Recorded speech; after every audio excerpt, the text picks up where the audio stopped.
Good morning, everyone. How are we doing? Woo! My name is Wendy Warren, and I am the co-producer of the LRA Showcase. And I am pleased and privileged to introduce a few folks to you.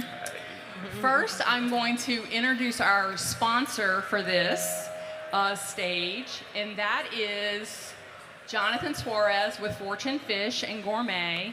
And he's going to talk to us today about land proteins. And then I have Lorraine here with Southern Glazer's Wine and Spirits. And she's going to talk about wine being paired with their dish. And then I have my favorites. These I've known Dook and Zoe. Well, I've known Dook for 25 years. We go back to Dillard University days. And I know Zoe, but before that, I know Zoe's dad because I worked with him during the turn of the century in advertising in New Orleans. So Zoe is fifth generation Dooky Chase Restaurant, and Dook is fourth generation, and they are carrying on their grandmother's legacy and their grandfather's legacy. And they were both remarkable people if you ever got to meet them. I was privileged to know them and get to work with them. But they are doing a fantastic job carrying on the legacy of their family's restaurant. And I could not be more proud of them. And I know that their grandparents and Dook's dad is very pleased looking down from heaven. So with that, I'm going to turn it over to Jonathan Suarez, and he's going to go through and talk about the products, and then the chefs will walk you through their dish. Okay? Yay. Thank you all. Yeah, I'd like to talk to you about what Fortune Fish and Gourmet is and D'Artagnan Foods. So Fortune Fish and Gourmet started in 1985 in Chicago. And at that point in time, our founders, which was Sean O'Scanlan, he was a fishmonger. And one of the things he wanted to focus on more than anything else was making sure that customers were getting the best quality seafood. And really wanted to focus on having the highest quality and stepping forward with the highest quality and following through with service on that end. Because it's so important that it's not just about the quality, but it's about the service that follows through.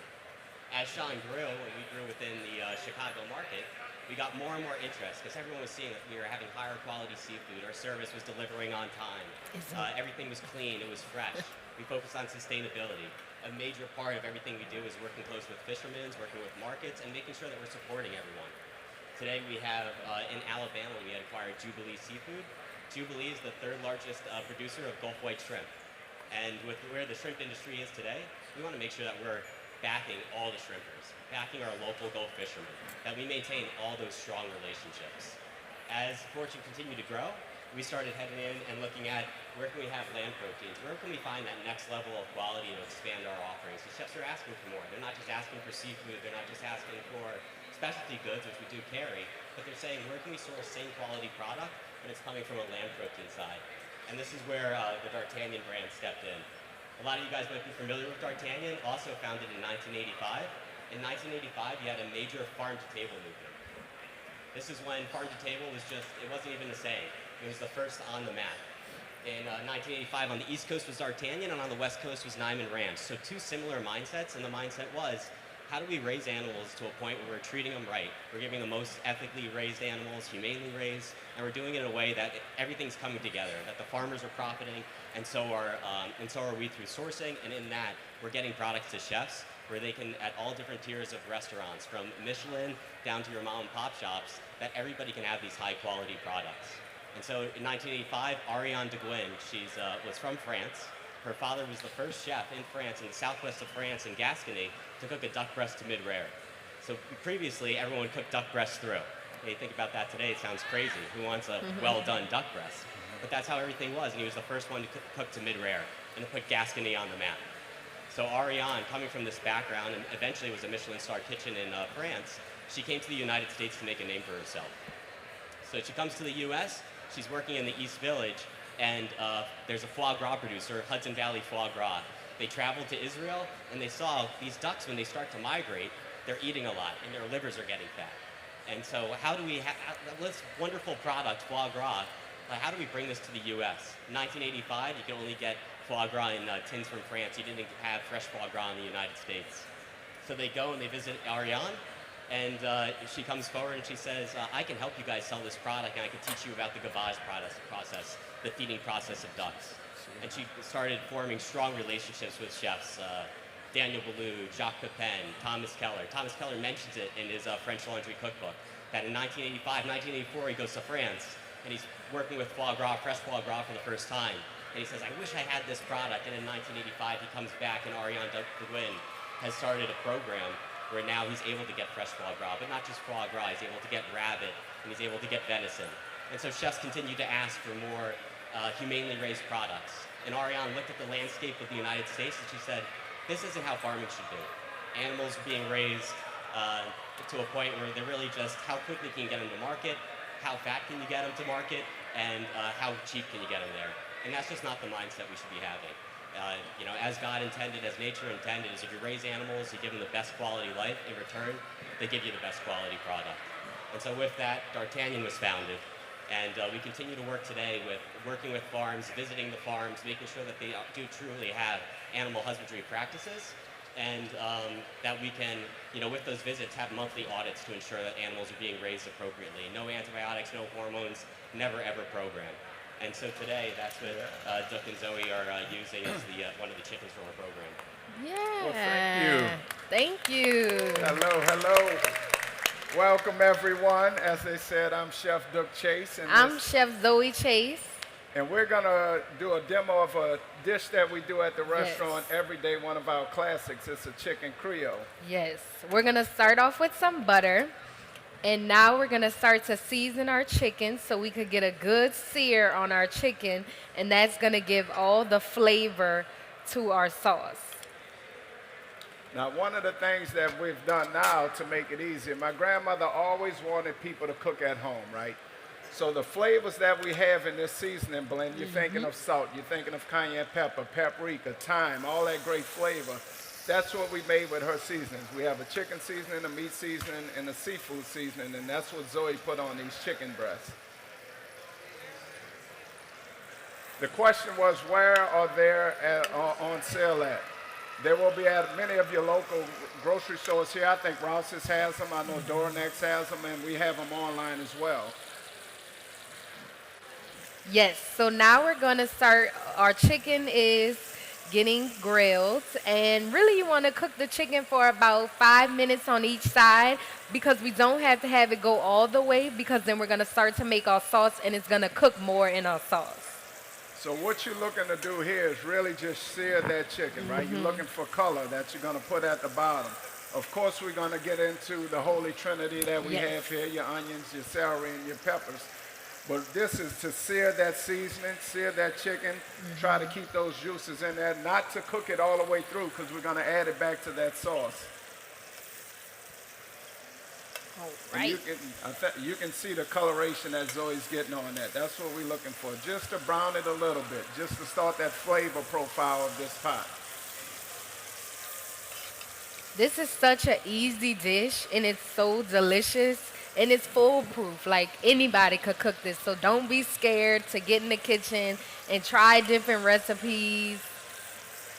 You know, the thing that we always want to do when we're doing demos is we want this food to be approachable. We want you to cook with confidence when you come to the school, right? So there's not going to be the flavors that you build in here you can do in each and every one of you all's home. We do nothing different in our restaurant, right? If we're cooking this dish at Dooky Chase, this is how we're starting it. So you'll see how simple these recipes are that's been passed down many generations. It's ones that you can cook in your own home, ones that you can do. And this smells good. I know you can start to pick up that flavor. But if you can see, or you can see, the bottom of that pot, right? You see that coloration that's happening. That's good flavor. That's good seasoning that's coming on. All right, now we're gonna take our chicken out and we're gonna start to saute our trinity. So of course we have our onions, we have some celery, our bell peppers, and we're gonna cook these three first before we add our garlic. And this will take like 5 minutes. And as Zoe's moving those vegetables around, watch what happens to the bottom of that pot, right? We're picking that up. It's not only coloring those vegetables as they sweat down, but you're really deglazing that pot with this trinity, right? That's how that season just keeps developing and keeps developing and keeps developing. It may do it again, and then we're going to hit it with a little chicken stock, and it's going to come back. We're going to deglaze it multiple times, because you never, ever want to lose flavor when you're cooking. If you're right here, you can start to smell that flavor coming up. The chicken coming up, the onions, the celery, the bell pepper. All right, now we'll add some of our garlic. And we call the garlic the Pope, right? If the Holy Trinity is your onions, your celery, your bell pepper, we're certainly going to add in the Pope, because that just enhances so much of these dishes with that flavor. Now, you notice she didn't add the garlic in with the other ones, right? You wait. You don't want to overcook in that garlic to start to turn bitter on you. So there's a layering process that you want to do when you're cooking. All right, now it's time for our roux. You could either use flour or you could use tomato paste. I like flour, or you could use both. And you just need a little bit. We cook with our hearts. We don't do a lot of measuring. So this is how we learned in a restaurant, right? My grandmother would be at the stove, and she would say, get a handful of this, get a pinch of this, get a pinch of that. And you're like, what is a pinch? Right. You know what I mean. Just put it in a pot. So a lot of that stuff we cook with is by taste, it's by feel. It's just by watching and tasting that process along the way. And as Zoe was saying, you know, we put the flour in here for that roux to tighten up that gravy. But if you don't want to use flour, you can use tomato paste. That's also a thickening agent that you can use in this dish as well. All right, and we'll add some of our fresh thyme. Fresh thyme is going in. If you have dried thyme leaves at your home, that is perfectly fine as well. All right, now we're gonna add some of our chicken stock. And you see that seasoning? This is the second deglazing, right? So now you had the seasoning that was going to the bottom with the trinity, the garlic, the thyme, and now we're deglazing it a second time, picking that flavor right back off the bottom of that pot. So now we have a beautiful stock here that once we finish that chicken can kind of swim in and really just make some magic. We'll add a little paprika for color. Now this is the funny part, paprika and cayenne pepper, right? I did a demo one time, and I said paprika, and I threw in a whole bunch of cayenne pepper, and that was, but I kept on going with the show, right? You tasted it and was like, whoa, but you know, paprika adds that color, right? There's three things that we always like to cook with. It's going to be flavor, it's going to be color, and it's going to be texture. That's what you want to look for. And we're just adding our chicken back in so it could start to cook in our sauce. I'm going to add a little bit of our okras. And you could even use cut okra too. But we love the presentation of the whole okra. Yeah, so you have whole okra. As Zoe said, if you can't find whole okra, you certainly can use the cut okra. We have diced tomatoes if you want to use grape tomatoes, you know. Do what's comfortable for you. We'll add our diced tomatoes. And after this process, you just let it cook. Yeah, so here's the part where it's going to come to a boil. You're going to let it simmer for about 15 minutes. This is where you want that chicken to cook all the way through, right? That's where you want to get it. Not too far, but enough where it's just all the way cooked, still tender. And then look at the color in here, right? You're going to get a little bite of that okra. You're going to get the trinity. You're going to get all that stuff coming through. And the flavors of that deglazing once, twice, and just keep building on that flavor. You can smell it over there. It smells good. So a lot of the recipes that we have in this book and in this book is ones that you can cook at home, ones that we want you to cook at home. Because the most important thing about this whole process is you bringing people to your table, you having that dialogue around the table. If you know about the history of Dooky Chase Restaurant, one, we're celebrating 85 years this year, so that's awesome. Two, we have the 5th generation leading the kitchen. That is more awesome than anything. But 3, this restaurant was all about bringing community together, all about having a room just like this, no matter what time it was, whether it was the 1940s, 50s, 60s, and beyond, where sometimes you couldn't have a room like this, but we can always have that room at Dooky Chase Restaurant because our great-grandparents, grandparents understood the importance of people, understood the importance of learning from each and every culture you come in contact with, understood the importance that every person has a role, and you better learn from every person that walks through that door.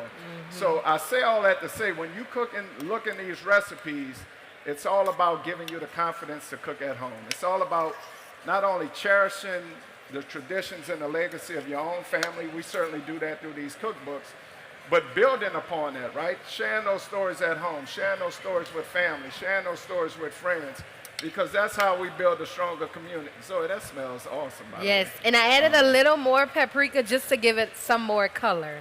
But if you can see this color, I keep saying that, I don't see the cameras here, but look at the color on this. I mean, it's pretty. So you're hitting on all of it, right?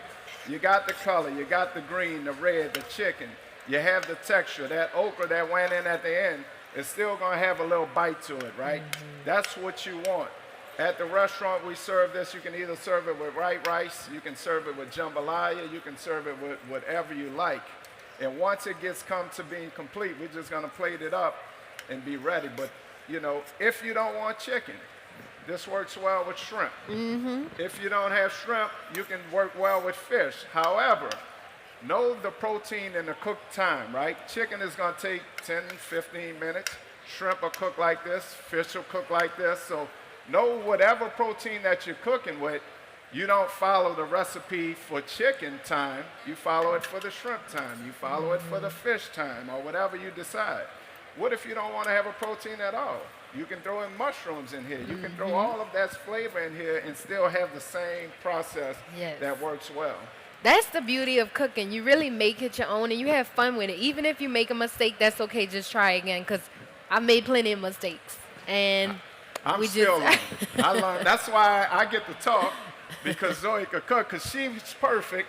I probably would have burned the chicken, burned the butter, burned everything else. So I know my role now is to just sit here and keep talking until somebody tells me to be quiet. Oftentimes it's my grandmother will send me a little sign and say, all right, that's enough. They're hungry. Feed them, please. But that's it. You know, it's you have to approach the kitchen with confidence. And once you do that, you can cook whatever you want. There's nothing special in these.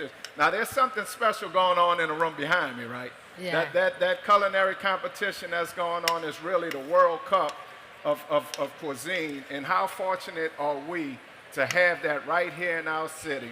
A city that's known for food, a city that has so many great chefs, so many great restaurants, so many great restaurateurs, and really a city that's diverse in culture.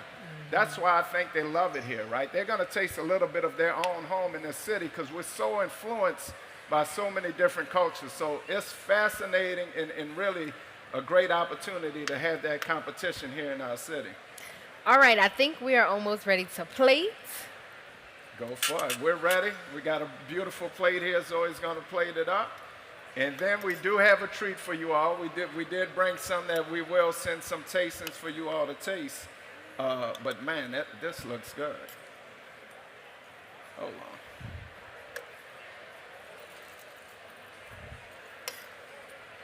on. If I didn't taste it, that's gonna be the Leah Chase saying you better taste it. Oh, that's beautiful, Zoe. That's right there. And see, that's why Zoe does the cooking demonstration. She doesn't miss a beat. You don't have to add anything to it. Like I said, that seasoning has it all covered. There's salt in there, there's pepper in there, there's thyme in there, a little paprika. And this is a beautiful chicken Creole that we do at Dooky Chase. Yes. Super easy, super simple, and it's delicious. Great job, by the way. So I hope you all enjoyed. Yes. I think we weren't going to have time for Questions? Yeah. Let's see, if anyone's got questions, I'll come down and pass off the mic. Yeah, all right, well. That's beautiful, see? All right, who's got a question? I have a question. Yes.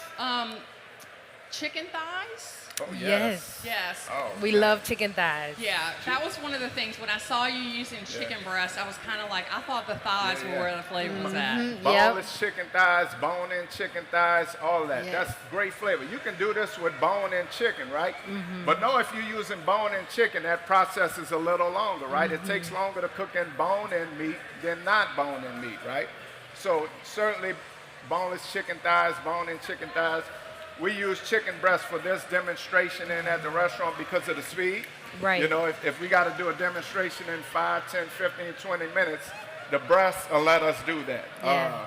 So what about the skin? Because I know when you're doing like, when you're making chicken and sausage gumbo, you have the skin on, but you don't necessarily want that for this, right? Skin is full of flavor. Let Yeah. me start with that, right? So if you had the skin, what you could do, right? If you took that skin off, when we started that process with that butter, I would add the skin in. And then before I went to do everything else, you can pull that skin out, right? But the most important step is never lose flavor that's given to you. So don't just toss the skin. You better either render it with that butter, make a stock, do something with it, and that's what you can do. So great question. Yes, sir. I was wondering about your stock making process at the restaurant, chicken stock, beef stock, whatever kind of, and fish stock. So, like, you know, the ingredients, the cook time, you know, whether you Yeah. double stock or a single stock or what. Perfect. So the question is about stock and how you make those stocks, right? So at Dooky Chase Restaurant, another dish that we're known for is our fried chicken. Yes. So we get an 8-piece bird that we come in and we cutting it down. A lot of those offshoots, we're making stock with it. You're using your onions, you're using your carrots, you're using your thyme, you're using your celery. Add that with the water and just let it reduce. Chicken stock, you can get 25, 30 minutes. We like to just let it hang in the kitchen and reduce, reduce, reduce, reduce. Just bringing up that flavor. Of course, you're adding a little salt in there, but not too much salt in your stock, right? You want to be able to adjust as you go. So if you add too much salt while you're making a stock, then when you go to reduce in this pot, it's going to be too salty. So always let the salt come on the back end of your dish and not the front end of your dish. Right. Same for fish, right? If you get a beautiful redfish or a trout, you filleting that up. Don't throw away the bones. Leave the bones, leave the tail. Make that stock in there. Fish stock can be faster than a chicken stock, right? You can cook that up and bring that flavor up to speed. Same process though. Not too much salt. Let the salt finish at the end. You just want to maintain the flavor of what you're cooking with. Same thing if you're using beef bones, veal bones, whatever, if you're going to that side of it, right? Then you're browning those bones first. And then you're going to start to add in the water and the process on that if you're going to beef. Because the browning of that is where you're going to get the color from when you're going to that beef stock. Fish stock, you don't necessarily have to have that much color because you're going to add something to it. But thank you for that question. Yeah. I have a brag. Yes. I have a brag. So the radio, I'm at a Mobile, and there's a food and wine radio show on, and I call in all the time talking. They were talking about their favorite restaurant memories, and the food guy was talking about a wine tasting or food dinner with Chef Emerald. We all love Chef Emerald. The other guy was talking about, I got to do this wine tasting in Europe one time at this castle and all that. I said, I got you both beat. My brother and I had dinner had brunch at Dooky Chase Restaurant and got a picture with Miss Leah Chase in her kitchen. Yay. Top of the world. Thank you. Yeah, my grandmother, Chef Leah Chase, was just a special person. I mean, Yes. her number one thing was she loved people. She loved humanity, and she showed that love through food, through hospitality, through restaurants. Yes, Your sir. grandmother had a series on LPB, Louisiana. Anything coming up with y'all in the near future? Great question. Yes, we have a series on right now called A Chef's Journey on your local Channel 12 station. And if you're not from here, it's on your local PBS station, wherever you're from, because almost all markets picked it up. So we are very blessed to have that. But yeah, we visit different places, restaurants and chefs, markets, seafood markets, farmers in this city. Because we wanted to highlight how blessed we are in New Orleans and Louisiana to have such a diverse culture, to have such great chefs, such great community, whether it's seafood producers, farmers, you name it, that really bless and grace our restaurants with their food. So thank you. All right, we're passing out samples right now, so. Thank you all. Yeah, I hope thank y'all y'all enjoyed. so much. We appreciate it. I see my man back there. If anybody still has questions, Oh, the book? Where's the book? Oh, the book. Good question. Dooky Chase book is online as well as Dook Chase's Chef's Journey. This is that new show. You can get them online. You can get them at our restaurants. You can get them at WYS. The most important thing is get the book, cook at home, share Yes. stories with your family and friends. And that is the key. I want everyone to cook and bring people together to your table and have fun with it. So thank you, Yes. Wendy. Yeah. and I got mine at Barnes & Noble, so Hey. if you happen to Yeah. be out in Matter. But I signed yours today, so thank you. Hi, you guys. I'm Lorraine. I'm representing the wine that's going with this beautiful food. By the way, I did just order a book, each one of these on Amazon, and send it to my friend in Connecticut because he needs to learn how to cook. Just saying. Yeah. Like the way we cook when we go there. So anyway, y'all please take a sample. It's an Italian wine from the Antinori family. They've been around since 1385. If you think about it, it's 26 generations of winemakers. And what's important to know is how it pairs with the food. Italian wines traditionally go with food because they're like we are in Louisiana. And It's what hot, is but- important is that it's light and it has nice acid. And the acid in the wine gives the wine Oh, a good. spine. And I got So it pairs beautifully with any food that has high seasoning, is charred, also has any fat content, because you want the wine to stand up to the food. You don't want it to be like you're drinking water, especially if you go to a restaurant and you spend money on a really expensive glass and then it dissipates because it was weaker than the dish you ordered. If that makes any sense, you guys. And Peppoli is just a property they have in Florence, and it's mostly Sangiovese. If you like Pinot Noir, try it. If you're not familiar with Italian wine, it is really super approachable. So if anybody has any questions, let me know. I got a question over here. Yes. I was curious more about your guys' family history. You touched on family and the flavors of home and the flavors of the community, and you guys are such a part of New Orleans cultures. I just wanted to hear a little bit more about the background of your family. You want to start it off? I'll Yeah. jump in. So the question was about family history, right? Yes. And the one thing that I think our great-grandparents and grandparents helped us out with is they brought us all in that restaurant at such an early age. Yeah. At 9, 10, we would run up and down that restaurant, whether we're folding napkins, whether we're shining silverware, whether we're cleaning glasses, taking out trash. And then each time you got older, you got an extra thing to do, right? Yeah. Then you become a boss, then you become a server, a cashier. For me, I got to become a dishwasher in my grandmother's kitchen. That's really where I learned how to cook and how to become a chef. Is watching her work while I'm washing and cleaning her pots. And if you know anything about Leah Chase and her pots, that pot had to shine like this at the bottom, inside, handle everything. I mean, you literally had to take a Brillo pad, a screwdriver. We still have those pots in the restaurant that are older than all of us because we respected and she respected her craft. But being there, you saw the love she had, not only for the proteins, for the vegetables, for the food, but really the love she had for people walking through that door. And when you see that at a young age, it starts to shape really your thoughts of why we're doing hospitality, right? And you start to understand that it's not just about providing great food, and I hope y'all all are enjoying this, but it's really about community. And when you grow up with that foundation, now you operate as you get older to say, our number one priority is really about bringing people together. It's about community. And then we want to provide great food, great hospitality, certainly some great wine that makes everything taste better.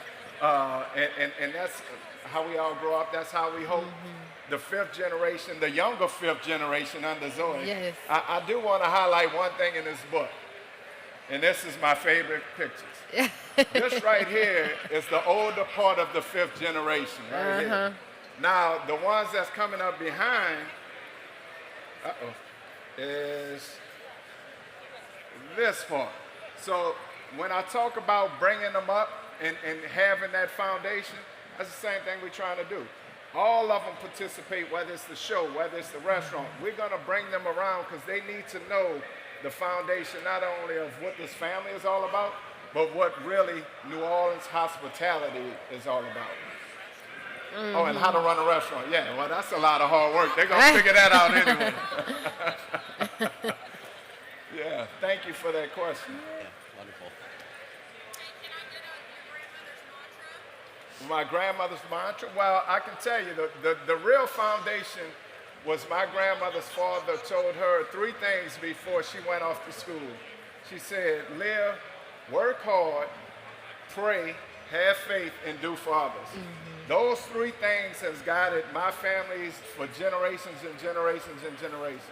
May sound simple, but if you put those 3 simple things into work, it will take you to have Princess Tiana level success. If y'all didn't know, Princess Tiana with Disney and the Frog is inspired by my grandmother. But really, her success is the people that come through that door, the people that allowed us to have 85 years of success in this business. Hopefully with Zoe, we have 100 to 125 to 150 because she understands the importance of not only hard work, having faith, but more importantly, having a community behind you to ensure that you can continue that legacy on. So thank you for that question. Well, thank you all. Yes, thank y'all so much. And I'm going to be quiet, Zoe. You can always tell me to be quiet. Yes. If you watch the See, show, he's she does the a lot of it. talker. He's the talker, I'm the cooker, and we It's a work. good partnership. Yes, good partnership. Well, thank you. I Yes. certainly hope Tell you me enjoy. about one more thing. Can you tell me about your culinary education? Oh, yeah, great question. Yes, so I went to NOCHI, and I love NOCHI, and I graduated in 2021. And the reason I went to NOCHI is because I was just starting off at the restaurant, and I still wanted to be there and help out. So NOCHI is an accelerated program, so it was only for 6 months. And I would go to school 7 in the morning, get off at 2, and then go to the restaurant, work Friday nights and Saturdays. And it was just so much fun because I was learning so much and then taking what I learned and bringing it to the restaurant. We would I remember being in baking and pastry, and we made baguettes and stuff. And at Dooky's, we do a Dooky toast. And so I was like, oh, I could bring my baguettes and we could use this. So it was just such a fun experience. And then to say that I got to do it here was just a blessing. So very lucky. That's how each generation learns from each other, right? Yeah. I'm still learning so much from Zoe and what she does in the kitchen. And for those who don't know what NOCHI is, that's New Orleans Culinary and Hospitality Institute. Thank you. One of the greatest culinary school, or one of the best down here in New Orleans. We certainly have a lot of great ones. I see right here, Nickel State from Chef John Foss, also a great culinary school. But a lot of these competitors here, they practice right there at that culinary school at NOCHI. So for me, it was later in life, right? I went to Le Cordon Bleu in Paris, France. But my grandmother would always say I went to Le Cordon Noir in her kitchen at Dooky Chase Restaurant. That's why we both really got honed in our skills. So it's been fun. I think cooking in culinary school gives you that confidence. I can't preach that enough, that word confidence. Because once you have that, you can tackle anything you want to tackle. And that's what culinary school did for me. It gave me that confidence to approach proteins and vegetables that I wasn't familiar with, right? I grew up with the Holy Trinity, grew up making rules, grew up making all this stuff. But when you go to Europe, they play with something different, right? We cooked squab, we cooked a few different things that we don't necessarily cook down here because it's not in our food pantry. But the one thing about Louisiana is we have the best food pantry in the country. So you can touch any produce, you can touch any protein, you can touch anything you want and have a lot of fun with it. So thank you. No, one other thing. Before you went to culinary school, though, you were on a different path. It was. Yes, and that's important for running a restaurant. It is. So one thing that we grew up with, we were never forced in this industry, right? So we all are educated really outside of this industry. I have an economics and finance degree, a minor in accounting. I have an MBA, and I worked in corporate America for 7 years. And what really, all through that time, you're still working at the restaurant. Let me be clear. Every night, Saturday night, you better be there. But what really touched home for me to dive into the restaurant 100% was after our devastating storm in 2005. And we were in Baton Rouge, all of us. And my grandmother was sitting around a table with my grandfather, and she said, If we can get that restaurant back open, imagine what that would do for our community, for our neighbors. It wasn't imagine what it would do for our family. It wasn't imagine what it would do for her who gave 65 plus years for a business that was devastated like everybody else in the city. But it was a sign of, if we get it back on, that sense of hope, that people can come back to this neighborhood and rebuild. And when she made that statement, that really clicked in me to say, oh, I'm thinking about this career thing all wrong. This is more important than anything I thought I was going to achieve going in the corporate world. We got to hone in. So that's when I came back and helped them reopen the restaurant and then went to culinary school. Yeah. Thank you for that. But I'd never like to forget that business and finance and economy. 50 years from now, where do you see Dooky Chase? Thank you, Tommy Rock, for this hard question. You want me to answer it? I hope I'm around 50 years from now. Let me start there. You will be. Yes. Hopefully expanding, thinking about definitely our community here, but maybe bringing our community to other cities and seeing how we could do that. But definitely continuing the legacy, fifth generation, honing in on just being there for the community, continuing the legacy and, you know, keeping it for all kids and next generations to come. And great question. One thing that I love that we're able to do at Dooky Chase Restaurant, when a great-grandmother is now coming in with her grandkids, and they taste that gumbo that Zoe's making, and she tasted that gumbo that my grandmother's making, or made, and it's consistent, and it brings back that memory, right, of her being that child. That's fascinating, right? Different hands in a pot, different, same technique, same foundation, but a different person. But to bring back that memory, that's what we do most important is we create memories and experiences when people walk through that door. So how fantastic is that to be part of a family story, an anniversary, a birthday, a lunch dinner, a celebration where every time they think of that moment in their life, a wedding. We just had a wedding last night in the restaurant. They're going to think about Dooky Chase. How awesome is that, man, that you become a part of so many different people's lives and experiences by just food, setting the table, as my grandmother would say. So 50 years, I hope we're still doing the same thing. Yep. I hope we are growing, but we're growing in the right way. We grow strategically. We don't just go and open up restaurants all over the world. That's not who we are. We say, what are we going to bring to that community? What is the purpose of us going to this community? How can we operate outside of those doors? And as long as we keep that focus priority, they'll do magical things. They're already doing it. So Okay.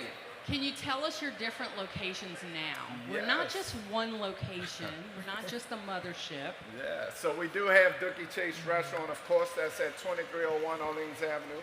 Our newest one, Chapter 4, 1301 Granville Street in downtown. Thank you for that. That's celebrating 4 years. And the story behind Chapter 4, of course, I'm Dooky Chase the fourth, but it's not really about me being the fourth. It's about the fourth generation in the business, right, of hospitality, and paying homage to the ones that came before. So when you walk through that restaurant, the artwork tells that story. You immediately come in, and there's a piece by the artist Delita Martin, and it's a strong African-American woman holding her hand out, but there's a silhouette behind her. And she is only confident and has those opportunities because of that silhouette. It's the generations that's walking with her, that guided her, that set that foundation for her. And then it goes on and on. There's a grandfather and a son teaching carpentry. There's another one teaching quilt. But I love those pieces because that's how we learned about life in this kitchen, right? My grandmother, her great-grandmother taught us how to make recipes, but during that process, she said stories of how we should operate in our community. So not only are you learning to do this, but you're learning how to operate in life, and I think that's fantastic. And then we have the airport. Oh, yeah, I'm forgetting. Thank you. See, we're going to keep pumping right here. We have historian. the airport location, Leah's Kitchen. That's in honor of my grandmother and tells her story. So thank you, Wendy. What's up, brother? I want to, hi everybody. I want to both do a little bit of a brag, but also share. We have our own section at Chapter 4, and it is highlighted by a piece that we donated to Chapter 4 that celebrates the legacy of the connection of our families. I'm the grandson of Oretha Castle Haley, civil rights leader who worked tirelessly in New Orleans. And her mother, my great-grandmother, Virgie Castle, we called her Madeir, ran the bar at Dooky Chase for 40 years until she passed away. And I want to tell a quick story. My husband and I used to live in the DC area. And in, I want to say 2018, Mama Chase or 2017 was doing a talk at the National Museum of African American History and Culture with Dr. Jessica Harris, the foremost culinary expert on African American food in the world. And as a part of that, I asked Mama Chase to share with the audience the connection between Dooky Chase Restaurant and the civil rights movement. And her response was, I had a woman working for me who was Aretha Haley's mother.